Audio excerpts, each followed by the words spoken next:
There's a mound in southern Iraq that contains the oldest city ever built. Not the oldest city we have found so far. The oldest city the people who built it said existed. The Sumerians, across multiple texts, across multiple centuries, across multiple copies of the same tradition, all agree on one thing. Civilization began at Eridu. Kingship descended from heaven, and the kingship was in Eridu. That is not my interpretation. That is their text. The Sumerian king list, which survives in at least 16 copies from different periods and different cities, opens with that statement. When archaeologists finally dug into the mound at Tel Abu Shahrain, the modern name for Eridu, they found that the Sumerians were telling the truth. The oldest permanent settlement in southern Mesopotamia is exactly where they said it was. What they found beneath the surface is one of the most remarkable sequences in the history of archaeology, and almost no one has heard of it. In 1946, the Iraqi Directorate General of Antiquities sent a team led by Fuad Safar and Seton Lloyd to excavate Tel Abu Shahrain. The mound sits roughly 12 kilometers southwest of the ancient city of Ur, at the edge of what was once marshland fed by the Euphrates. Today it is desert. When Safar's team began digging beneath the remains of a large brick platform that dominated the surface, they expected to find a few construction phases. What they found was 18. 18 distinct levels of building stacked directly on top of each other, going down through the sand to virgin soil. Level 1 at the top was a massive temple platform dating to approximately 2100 BCE. Level 18 at the bottom was a small room, roughly 3 meters by 3 meters. A single chamber with a niche in one wall and an offering table in the center. It sat directly on clean sand, nothing beneath it, nothing beside it. It was the first structure anyone had ever built on that spot, and it dates to approximately 5,400 BCE, 7,400 years ago.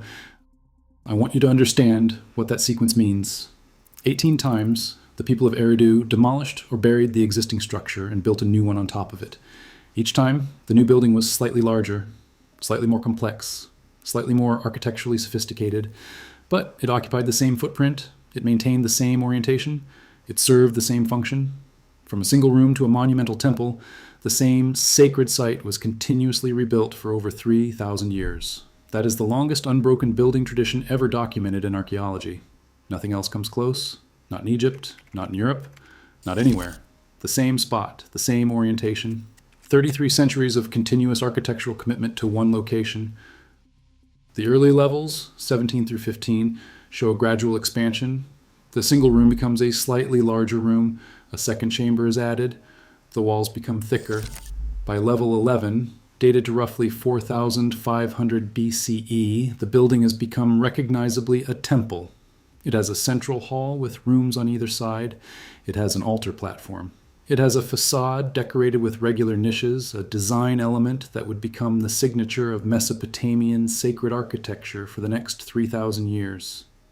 The style that would define Sumerian, Babylonian, and Assyrian temples was invented at Eridu, in the bottom of a mound, in a building that almost no one visits.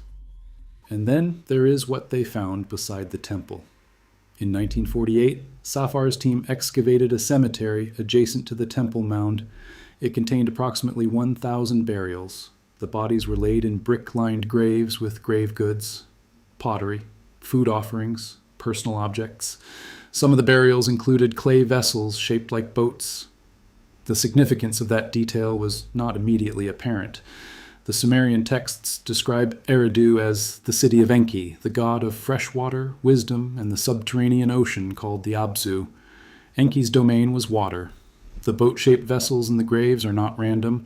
They connect to a textual tradition that places water, the freshwater aquifer that made life possible in southern Mesopotamia, at the theological and practical center of the first city. Eridu was built where freshwater springs emerged from the ground. The Sumerians built their first city on top of a water source. Then they built a god around it. Here is where I start asking the questions that I cannot find answers to. Eridu was excavated between 1946 and 1949, over 3 seasons. Since then, no major excavation has returned to the lower levels. The 18-level temple sequence, the most important stratigraphic sequence for understanding how urbanization began in Mesopotamia, has not been re-examined with modern methods. There has been no radiocarbon dating program on the lower levels, no archaeobotanical analysis, no micromorphological study, and no ground-penetrating radar survey. The dates we use for the earliest levels at Eridu are estimates based on pottery typology from the 1940s. They may be approximately correct, or they may be significantly off. We do not know because no one has gone back to check. The cemetery of 1,000 burials was partially excavated. The skeletal material was analyzed with the methods available in the 1940s. Modern DNA analysis, isotope studies, dietary reconstruction, and disease identification have not been applied to the Eridu remains. The oldest urban cemetery in human history, the burial ground of the people who lived in the first city, has never been subjected to the analytical tools that have transformed our understanding of every other major archaeological population in the last 20 years. I looked for published plans to conduct this work. I could not find any. The Sumerian texts say something else about Eridu that archaeology makes difficult to dismiss. They say it was the first of 5 cities built before the flood: Eridu, Bad Tibira, Larak, Sippar, and Shuruppak. All 5 cities are real. All 5 have been located and at least partially excavated. The texts say that kingship passed from one to the next in sequence, and that after the flood came, everything was destroyed and kingship had to begin again. The archaeological record shows that southern Mesopotamia did experience catastrophic flooding.